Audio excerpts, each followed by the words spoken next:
ನಮಸ್ಕಾರ, ಬಿಎಂ ಟಿವಿಗೆ ಸ್ವಾಗತ. ನಾನು ಭಾಸ್ಕರ್ ಎಂ. ಕಾಂಗ್ರೆಸ್ MLC ಮಾಜಿ MLC ಜೀವಂತ ಕೇಳಿ ಬರುವ ಒಂದು ಸಾಕ್ಷಿ ಅವರೇ ಅವ್ರನ್ನು ಕರ್ಕೊಂಡು ಯಡಿಯೂರಪ್ಪ ಕಡೆ ಯಾಕಪ್ಪ ನೀವು ಯಾಕೆ ಊಟ ಮಾಡಕಂತ ಕೇಳಿ ಯಡಿಯೂರಪ್ಪನವ್ರು. ನಾವಂದೇವಿ ನೀವು ಬಾಗಲಕೋಟೆಗೆ ಕೃಷಿ ವಿಶ್ವವಿದ್ಯಾಲಯ ಘೋಷಣೆ ಮಾಡಿರಿ ಸಾಹೇಬ್ರ. ಧಾರವಾಡಕ್ಕೊಂದು ಕೃಷಿ ವಿಶ್ವವಿದ್ಯಾಲಯ ಐತಿ, ರಾಯಚೂರ್ಕೊಂದಾಯ್ತು, ಬೆಂಗಳೂರ್ಕೊಂದಾಯ್ತು, 3 ಕೃಷಿ ವಿಶ್ವವಿದ್ಯಾಲಯ. ಬಾಗಲಕೋಟೆ ವಿಜಯಪುರ ಜಿಲ್ಲೆಯೊಳಗ ರೈತರು ಹಣ್ಣು ಬೆಳೀತಾರ. ನಾವು ತೋಟಗಾರಿಕೆ ಯೂನಿವರ್ಸಿಟಿ ನಮ್ಗೆ ಬೇಕಾಗಿತ್ತು, ನೀವು ಅದನ್ನ ಮಾಡಲಿಲ್ಲ, ಅದಕ್ಕೆ ನಾವು ಊಟ ಮಾಡಲಾರ್ದ ಕೂತೀವಿ ಅಂತ ಹೇಳಿದೆ ಅವ್ರಿಗೆ. ವಿರಣ ಮತ್ತೆ ಕಂಡು ಧ್ವನಿ ಕೊಡಿಸಿ ಕೇಳ್ಕೊಂಡ್ಬರ್ತಾರೆ ಕಾಂಗ್ರೆಸ್ ಸಮಾಜ ಅಭಿವೃದ್ಧಿ ಅಧಿಕಾರಿ ಏನ್ ಅಭಿವೃದ್ಧಿ ಮಾಡಿರಿ ಶ್ರೀರಾಮ್ ಪಾಟೀಲ್? ಎಲ್ಲ ನೀರಾವರಿ ಮಾಡಿ ಬಂದಿರಿ ಈ ಜಿಲ್ಲೆ ಒಳಗ? ಏನ್ ಬಸವೇಶ್ವರ ಮಾಡಿ ಬಂದಿರಿ? ಏನ್ ಬಸವನ ಬಗ್ಗೆ ಮಾಡಿರಿ? ಏನು ಸುಡುಗಾರ ಇಲ್ಲ, ಹಿಂದೊಂದು ಹೇಳಿಕೆ ಕೊಟ್ಟ ಬಹದ್ದೂರ್ ಇಲ್ಲ.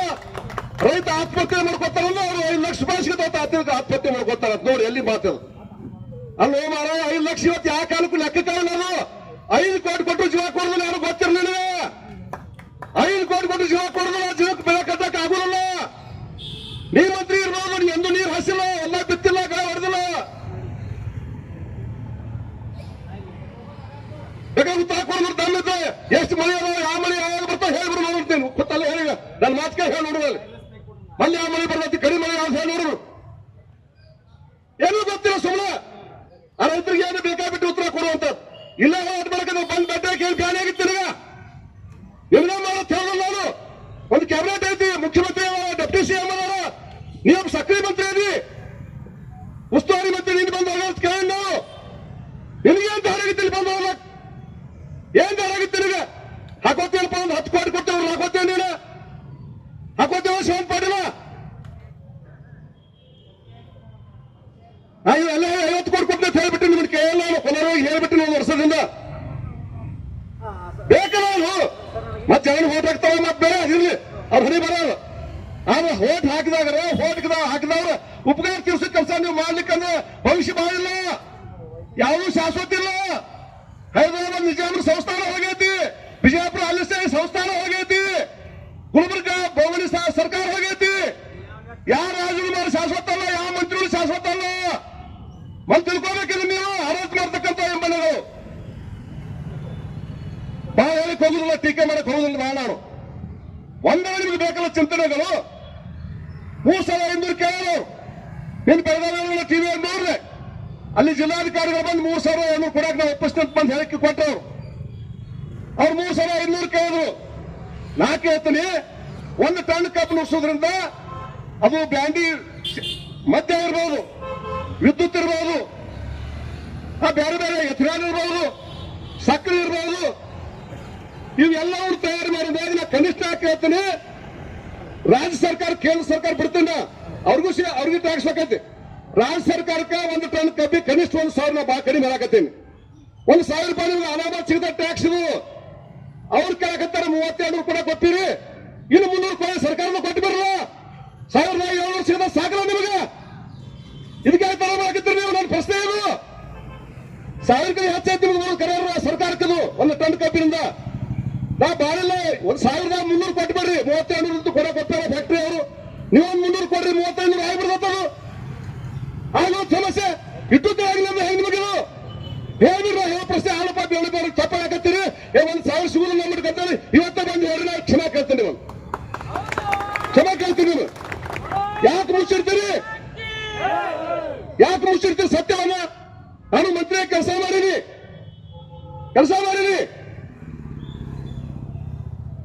ಬಾಗಲಕೋಟೆಗೆ ತೋಟಗಾರಿಕೆ ಯೂನಿವರ್ಸಿಟಿ ಬರ್ತಿದ್ದಿಲ್ಲ, ಗೊತ್ತಿರಲಿ ನಿಮಗ?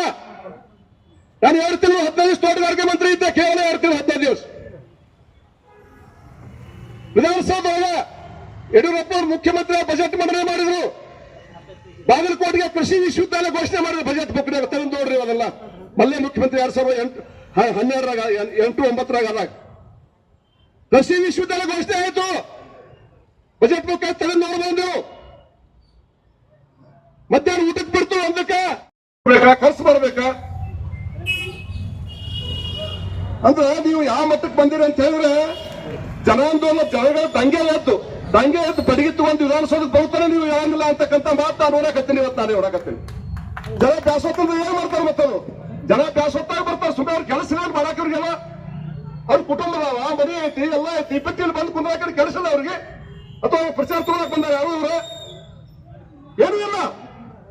ನಿಜವಾಗ್ಲೂ ಈ ದೇಶದೊಳಗೆ ಅದು ವಿಶೇಷವಾಗಿ ಕರ್ನಾಟಕ ರಾಜ್ಯದೊಳಗೆ ಉತ್ತರ ಕರ್ನಾಟಕದಲ್ಲಿ ಹಸಿರು ಟಾವಲ್ ಹಾಕಿರ್ತಕ್ಕಂಥ ರೈತರು ಮಾತ್ರ ರೈತರ ಕಾಳಜಿ ಮಾಡುವಂತ ನಿಜವಾದ ಸೈನ್ಯ ಅಂತಕ್ಕಂಥ ಮಾತನ್ನ ಬಹಳ ಹೆಮ್ಮೆಯಿಂದ ಹೇಳಕ್ ಬಯಸ್ತೀನಿ ನಾನು. ನಿಜವಾದ ಕಾಳಜಿ ಒಂದು ರಸ್ತೆ ಇರ್ಬೋದು, ಟಿಸಿ ಸುಟ್ಟಿರ್ಬೋದು, ಪ್ರತಿಯೊಂದಕ್ಕೂ ಬರ್ತಕ್ಕಂಥ ರೈತ ಸಂಘದ ಬಡವರೆಲ್ಲ ಕೂಡ ಅವರು ಯಾರು ಕೋಟ್ಯಾಧಿಪತಿಗಳಲ್ಲ, ಸಾಲ ಸೂಲ ಮಾಡಿ ನಮ್ಮ ಉತ್ಪನ್ನ ಇಲ್ಲ ತಂದು ಹೋರಾಟ ಮಾಡಕತ್ತೆಲ್ಲ ಮಲ್ಲದಾಗಿ ಹೋರಾಟದಲ್ಲಿ ಪಾಲ್ಗೊಂಡಿರ್ತಕ್ಕಂಥ ರಾಜ್ಯದಲ್ಲಿ ಬಿಜಾಪುರ ಒಂದು ಎಚ್ಚೆತ್ತ ಸರ್ಕಾರದ ಜವಾಬ್ದಾರಿ ಅದು. ಆದ್ರೆ ಈ ಒಂದು ಕಪ್ಪ ಚರ್ಮದ ಸರ್ಕಾರ, ಕಾಂಗ್ರೆಸ್ ಸರ್ಕಾರ ಕರ್ನಾಟಕದಲ್ಲಿ 2.5 ವರ್ಷ ಆಯ್ತು ಬಂದು ಇವತ್ತು ಗುರ್ಲಾಪುರದಲ್ಲಿ ಇವತ್ತು 8ನೇ ದಿವಸದ ಹೋರಾಟ, ಅಹೋರಾತ್ರಿ ಲಕ್ಷ ರೈತರು ಹೋರಾಟ ಮಾಡಕತ್ತಿದ್ದಾರೆ. ಇಲ್ಲೂ ಕೂಡ ಪ್ರತಿ ಜಿಲ್ಲೆಯಲ್ಲಿ ಕೂಡ ಸಹಸ್ರಾರು ಸಂಖ್ಯೆಯ ರೈತರು ಹೋರಾಟ ಮಾಡಕತ್ತಿದ್ದಾರೆ. ಇದ್ರ ಎಚ್ಚರಿಕೆಯನ್ನು ಮಲ್ಲ ಯಾಕೆ ತಗೊಳಗಿಲ್ಲ ನೀವು? ಯಾವ ರಾಜ್ಯದಾಗಿದೀವಿ ನಾವು? ಯಾವ ದೇಶದಾಗಿದೀವಿ ನಾವು? ಈ ದೇಶವನ್ನು ಬ್ರಿಟಿಷರ ಕೈ ಚಲೋ ಆಡ ವಿಜಯಪುರ ನಗರದಲ್ಲಿ ನಡೀತಕ್ಕಂಥ ರೈತರ ಕಬ್ಬು ಬೆಂಬಲ ಬೆಲೆ, ರೈತರ ಹೋರಾಟಕ್ಕೆ, ರೈತ ಸಂಘದ ಹೋರಾಟಕ್ಕೆ, ರೈತ ಸಂಘ ಹಸಿರು ಸೇನೆಯ ಹೋರಾಟಕ್ಕೆ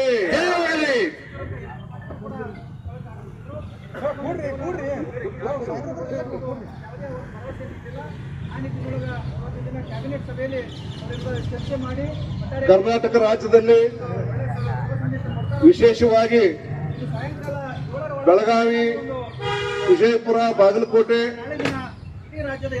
ಉತ್ತರ ಕರ್ನಾಟಕದ ಬಹುತೇಕ ಜಿಲ್ಲೆಗಳಲ್ಲಿ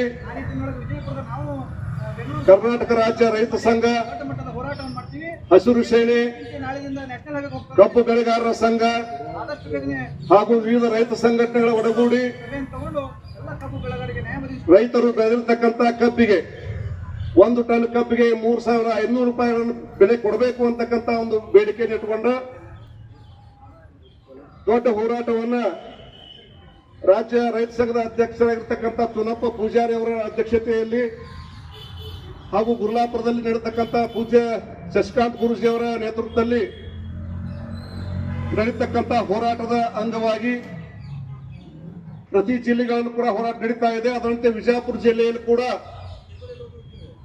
ಇಲ್ಲಿಯ ರೈತ ಸಂಘಟನೆಗಳೆಲ್ಲ ಸೇರಿ ಇಲ್ಲಿಯ ರೈತ ಸಂಘದ ಅಧ್ಯಕ್ಷರಾಗಿರ್ತಕ್ಕಂಥ ಬಸಲಿಂಗಪ್ಪ ಅವರ ನೇತೃತ್ವದಲ್ಲಿ That person speaking much more, that person can't becoming the nobleman ಅನ್ನುವಂತ ಮಾತನ್ನು ಹೇಳ್ತಾ ಇದ್ದೇನೆ. ನಮ್ಮ ಕನ್ನಡದ ಕಣ್ಮಣಿಗಳು, ನಾನು ಎಷ್ಟೇ ಬೆಳ್ಳುವೇರು ಒಡನಾಟ ಸುಮಾರು 40 ವರ್ಷದ ಒಡನಾಟ. ಎಷ್ಟೊಂದು ನನ್ನ ಕಷ್ಟಗಳನ್ನ ನಿವಾರಣೆ ಮಾಡಿದಾರ. ನಾನು ಮನೆಯಿಂದ ನಿರ್ಗತಿಕನಾದಾಗ ನನ್ನ ಮನೆ ಹಾಕ್ಯಾರ. ಅವರಿಗೆ ನಾನು ಈ ಪೂರ್ವಕವಾದ ವಂದನೆಗಳನ್ನು ಕೊಡ್ತಾ ಇದ್ದೇನೆ ಬಂಧುಗಳು. ಅದಕ್ಕೆ ನಾನು ಹೇಳ್ತೀನಿ, ಸಾಹೇಬರು ವೇದಿಕೆಯನ್ನು ಅಲಂಕರಿಸಿದಾರ. ಬಹಳ ಮಾತಾಡುವಂತ ಅವಶ್ಯಕತೆ ಇಲ್ಲ. ಸಾಹೇಬರು ತಮ್ಮದೇ ಆದಂತ ಒಂದು ಒಳ್ಳೆಯ ನುಡಿಗಳನ್ನು ಮಾತಾಡ್ಬೇಕಂತ ನಾನು ಈ ವೇದಿಕೆ ಮುಖಾಂತರ ಕೊಡ್ತಾ ಇದ್ದೇನೆ ಬಂಧುಗಳು. ಅಡ್ರೆ ಘೋಷಣೆ ಘೋಷಣೆ ನ್ಯಾಯ ಬೇಕು, ನ್ಯಾಯ ಬೇಕು, ಹೋರಾಟ ಕಬ್ಬಿಗೆ ಬೆಲೆ 3,000 ಆಗಲೇಬೇಕು, ಆಗ್ಲೇ ಕಬ್ಬಿನ ಬೆಲೆ 3,500 ಆಗಲೇಬೇಕು, ಆಗಲೇಬೇಕು, ಬೇಕು, ನ್ಯಾಯ ಬೇಕು, ನ್ಯಾಯ ಬೇಕು, ಎಲ್ಲಿವರೆಗೆ ಹೋರಾಟ, ಯಾತಕ್ಕಾಗಿ ಹೋರಾಟ, ನ್ಯಾಯಕ್ಕಾಗಿ ಹೋರಾಟ, ಯಾತಕ್ಕಾಗಿ ಹೋರಾಟ, ನ್ಯಾಯಕ್ಕಾಗಿ ಹೋರಾಟ, ಏನೇ ಬರಲಿ ಒಗ್ಗಟ್ಟಿರಲಿ, ಏನೇ ಬರಲಿ ಒಗ್ಗಟ್ಟಿರಲಿ. ಜೈ ಜವಾನ್, ಜೈ ಕಿಸಾನ್, ಜೈ ಜವಾನ್, ಜೈ ಕಿಸಾನ್. ಈ ರಾಜ್ಯ ಸರ್ಕಾರಕ್ಕಾಗಿರ್ಬೋದು, ವಿವಿಧ ಪಕ್ಷಗಳಾಗಿರ್ಬೋದು, ಯಾತ ನಿರ್ಲಕ್ಷ್ಯ ವಹಿಸಿದಿರಲ್ಲ ಏನ್ ರೈತರಿಗೆ, ಕಬ್ಬು ಬೆಳೆಗಾರರಿಗೆ ಇವತ್ತು ರಾಜ್ಯಾದ್ಯಂತ ಬೀದಿಗೆ ಬರೋರು ಮಾಡಿರಲ್ಲ. ಮುಂದೊಂದು ದಿನ ನೀವು ಬೀದಿಗೆ ಬರ್ತೀರಿ, ಬರ್ಕೊಂಡಿಟ್ಕೊಂಡು ಇದು ಸಮಸ್ಯೆ. ಯಾರು ರೈತರ ಮನಸ್ಸಿನ ಸೇರ ಯಾರು ಉದ್ಧಾರ ಆಗಿಲ್ಲ. ಎಂತಿದ್ದ ರಾಜಕಾರಣಿಗಳು ಮಣ್ಣ ಹೋಗ್ಯಾರ, 108 ಕಾಲುಗಳು ಬಂದಾವ. ನೀವು ಅರ್ಧಕ್ಕೆ ಹೋಗಿರಿ, ನಿಮ್ಮ ದರ ಏನು, ನಿಮ್ಮ ದೇವರು ದರ ಸೇರಂಗಿಲ್ಲ, ಅರ್ಧಕ್ಕೆ ಮುರಿದು ಹೋಗ್ತಾರೆ. ಈ ರಾಜ್ಯದ ರೈತರ ಸಮಸ್ಯೆಯನ್ನ ಆಲಿಸುವಂತ ಕೆಲಸ ಇವತ್ತು ರಾಜ್ಯ ಸರ್ಕಾರ ಆಗಿರ್ಬೋದು ಮತ್ತು ಸಂಬಂಧಪಟ್ಟ ಕಾರ್ಖಾನೆಯ ಮಾಲೀಕರಾಗಬೇಕು. ಆಗಿಲ್ಲ ಅಂದರೆ ಈ ಹೋರಾಟ ಹಂಗೆ ಹೋಗೋದು ಮುಂದ. ನೀವು ಎಷ್ಟು ದಿನ ಈ ರೈತರು ಬೀದಿಗೆ ಕೂತಿರ್ತಾರೆ, ನೀವು ಏನು ರಾಜ್ಯ ಸರ್ಕಾರ ಬಯಲಿಗೆ ಬರ್ತಾರೆ, ಕಾರ್ಖಾನೆ ಮಾಲೀಕರು ಬಯಲಿಗೆ ಬರ್ತಾರೆ ಅಂತ ಹೇಳಕ್ ಇಷ್ಟಪಡ್ತಾ ಇದ್ದೀನಿ. ಇನ್ನ ಯಾವ್ಯಾವ ಗ್ರಾಮದಿಂದ ತಾಲೂಕಿನಿಂದ ಈ ರೈತ ಸಂಘಟನೆಗೆ, ಈ ರೈತರ ಹೋರಾಟಕ್ಕೆ ಆದಷ್ಟು ಬೆಂಬಲವನ್ನು ಕೊಡಬೇಕು. ನೀವು ಮನಸ್ಸು ಮಾಡಿ 3 ದಿನಗಳಾಗ ಕಳೆದು ಹೋದವು. ಒಂದು ಟನ್ಗೆ 3,500 ರೂಪಾಯಿಯನ್ನ ಘೋಷಣೆ ಮಾಡ್ರಿ ಅಂತೇಳಿ ಇವತ್ತು ಬೆಳಗಾವಿ ಜಿಲ್ಲೆ ಮತ್ತು ಬಾಗಲಕೋಟೆ ಜಿಲ್ಲೆ ಮತ್ತು ವಿಜಯಪುರ ಜಿಲ್ಲೆಯಲ್ಲೂ ಸಹ ಬೃಹತ್ ಪ್ರತಿಭಟನೆ ಮತ್ತು ಅನಿರ್ದಿಷ್ಟಾವಧಿ ಧರಣಿಯನ್ನು ಹಮ್ಮಿಕೊಂಡಿದ್ದೇವೆ. ಈ ಕರ್ನಾಟಕದಾದ್ಯಂತ ರೈತರು ಬಹಳಷ್ಟು ಎಚ್ಚೆತ್ತುಕೊಂಡು ಒಂದಾಗಿ ಇಂಥ ಒಂದು ಹೋರಾಟಕ್ಕೆ ಬೆಂಬಲವಾಗಿ ನಿಲ್ತಾ ಇದ್ದಾರೆ. ಯಾರು ಬೇರೆ ಬೇರೆಯನ್ನು ಬೇರೆ ಬೆಳೀತಾರಂತ ರೈತರು ಈ ಒಂದು ಹೋರಾಟಕ್ಕೆ ಬೆಂಬಲವನ್ನು ವ್ಯಕ್ತಪಡಿಸಬೇಕು. ಯಾಕಂದ್ರೆ ನಾವು ಕೇವಲ ತೊಗರಿ, ನಿಂಬೆ, ದಾಳಿಂಬೆ ಮತ್ತು ದ್ರಾಕ್ಷಿ, ಜೋಳ, ಸಜ್ಜಿ ಬೆಳಿತೇವೆ, ನಮಗೇನಿದು ಕಬ್ಬು ಬೆಳೆಗಾರ ನಾವು ಅಲ್ಲ. ಈ ಒಂದು ನಾವು ಹೋರಾಟಕ್ಕೆ ಹೋಗೋದು ಮಾಡಿ ಅಂತೇಳಿ ಕೆಲವರಲ್ಲಿ ರೈತರಲ್ಲಿ ಮನೋಭಾವನೆಗಳು ಇರಬೇಕು. ರೈತರಂದ್ರೆ ನಾವೆಲ್ಲರೂ ಒಂದೇ ತಾಯಿ ಮಕ್ಕಳಿದ್ದಂಗ. ಯಾವತ್ತೂ ನಾವು ರೈತರೆಲ್ಲ ಒಂದಾಗಿರ್ತೇವೆ, ಆವಾಗ ವಿಧಾನಸಭೆ ಕುರ್ಚಿಗಳನ್ನು ನಡುತ್ತೇವೆ ಮತ್ತೆ ದೊಡ್ಡ ದೊಡ್ಡ ಅಧಿಕಾರಿಗಳ ಕುರ್ಚಿಗಳನ್ನು ನಡೆದು ಹೋಗ್ತೇವೆ. ಹೀಗಾಗಿ ಆದಷ್ಟು ಈ ಜಿಲ್ಲೆಯಲ್ಲಿ ಇರುವಂತ ಬೇರೆ ಬೇರೆ ಗ್ರಾಮದ ಮತ್ತು ತಾಲೂಕಿನ ಎಲ್ಲ ರೈತರು ಈ ಒಂದು ಹೋರಾಟಕ್ಕೆ ಬೆಂಬಲವನ್ನು ವ್ಯಕ್ತಪಡಿಸಬೇಕು. ಇದು ಕೇವಲ ಒಬ್ಬ ರೈತರ ಸಮಸ್ಯೆ ಅಲ್ಲ, ಇಡೀ ಈ ಜಿಲ್ಲೆಯ, ಈ ರಾಜ್ಯದ ಸಮಸ್ಯೆ ಆಗಿದೆ. ಇವತ್ತು ಯಾವುದೇ ಸರ್ಕಾರ ಆಗಿರ್ಬೋದು, ಪ್ರತಿಯೊಂದಕ್ಕೆ ನಾವು ಹೇಳೋರು ಬಿಲ್ಲನ್ನು ಹೆಚ್ಚಿಸ್ತಾರೆ. ಇವತ್ತು ಪೆಟ್ರೋಲ್, ಡೀಸೆಲ್, ಸಾರಿಗೆ ಅವನು ಹೇಳಂಗಿಲ್ಲ, ಏನೋ ಹೆಚ್ಚಳ ಮಾಡ್ರಿ ಅಂತೇಳಿ ಅಂಥದ್ದೆಲ್ಲ ಇವತ್ತು ಹೆಚ್ಚಿಗೆ ಮಾಡ್ತಾರೆ. ಸಾರಾಯಿ ಹಾಳಾದ ನಂತರ ಸಾರಾಯಿ ರೈತರು ಹಾಳಾಗ್ತಾರೆ, ಸಾರ್ವಜನಿಕರು ಹಾಳಾಗ್ತಾರೆ, ವಿದ್ಯಾರ್ಥಿಗಳು ಹಾಳಾಗ್ತಾರೆ, ಅಂತರ ಮೇಲೆ ಟ್ಯಾಕ್ಸ್ ಏರಿಸಿರ್ತಾರ. ಇನ್ನೂರಿಗೆ ರಾಜಕಾರಣಿಗೆ ಏನಾಗ್ಯದ ಅಂದ್ರೆ ಈ ರೈತರು ಬೆಳಗ್ಗೆ ಅಂತ ಬೆಳೆ, ಈ ಕಬ್ಬು ಬೆಳೆ ಆಗಿರ್ಬೋದು, ಇನ್ನಿತರ ಬೆಳೆ ಆಗಿರ್ಬೋದು. ಮತ್ತೆ ಹೆಂಗೆ ನೋಡ್ರಿ, ಎಲ್ಲ ನಿಮ್ಮ ರೇಟ್ ಹಾಕೋತೀರಿ. ಇಂತಲ್ಲಿ ಹೋಗ್ಬೇಕಾದ್ರೆ ರೇಟ್ ಅದ್ರ ಮೇಲೆ ರೇಟ್ ಹಾಕ್ತಾರೆ. ಒಂದು ಅರ್ಬಿ ಮೇಲೆ ರೇಟ್, ಎಲ್ಲ ಕುರ್ಚಿ ಮೇಲೆ ರೇಟ್ ಹಾಕ್ತಾರೆ. ಧನ್ಯವಾದ. ಮಾಡಿದ್ರಿ ಬಸ್ ಫ್ರೀ ಅಂದ್ರಿ, ಇರ್ಲಿ ಅದು ನಿಮ್ ರಾಜಕಾರಣ ಮಾಡಿದ್ರಿ. ಇದೇನ್ ರಾಜಕಾರಣ ರೈತರ ಬೆಲೆ ಇಲ್ಲ ಅಲ್ಲ ಅಲ್ರಿ ಸರ. ಹೆಂಗ್ ಕಾಲಕ್ಕೆ ರಾತ್ರಿ ಬರ್ತೀರಿ, ನಾವ್ ಅವರ ಅಕಾರ ನೋಡ್ರಿ. ಯಾಕ ಆ ಸಮಯದಿಂದ ರೈತರು ಉಪವಾಸ ಕೂತ್ರೆ ಹೇಳ್ತಾ ಇದೆ. ಎಲ್ಲಾ ಬಾಟ್ಲಿ ಮೇಲೆ ನೋಡ್ರಿ, ಒಂದ್ ಸಿಲೆಂಡ್ ಬಾಟ್ಲಿ ಮೇಲೆ ಬಿಲ್ ಹಾಕಿರ್ತೀರಿ. ಆ ಕೋಲ್ಪೆ ಅಂತ ಇಲ್ಲ ರೈತರ ಬೆಲೆ ಮನೆಗೆ ಓಟ್ ಹಾಕೊಂಬಂದ ಅವರ ಅಕ್ಕ ಅಂತ ಬರ್ತಿದ್ರ. ನಮ್ಮ ಬೆಲೆಕ ಕಬ್ಬಿಗೆ ಇಷ್ಟು ರೇಟ್ ಅನ್ನೋದು ಯಾರಿಗೆ ನಿಮ್ಮ ಸರ್ಕಾರಕ್ಕೆ ರೇಟ್ ಅನ್ನೋದು ಬಗ್ಗೆ ಹೃದಯವಾದ್ರು. ಏತಕ್ಕಾಗಿ ಹೋರಾಟ, ಏತಕ್ಕಾಗಿ ಹೋರಾಟ, ನ್ಯಾಯಕ್ಕಾಗಿ ಹೋರಾಟ, ಎಲ್ಲಿಯವರೆಗೆ ಹೋರಾಟ, ಎಲ್ಲಿಯವರೆಗೆ ಹೋರಾಟ, ಎಲ್ಲಿಯವರೆಗೆ ಹೋರಾಟ, ಎಲ್ಲಿಯವರೆಗೆ ಹೋರಾಟ. ಬೇಕೇ ಬೇಕು, ಬೇಕೇ ಬೇಕು, ಬೇಕು. ರೈತ ವಿರೋಧಿ ಸರ್ಕಾರಕ್ಕೆ, ರೈತ ವಿರೋಧಿ ಮಂತ್ರಿಗಳಿಗೆ,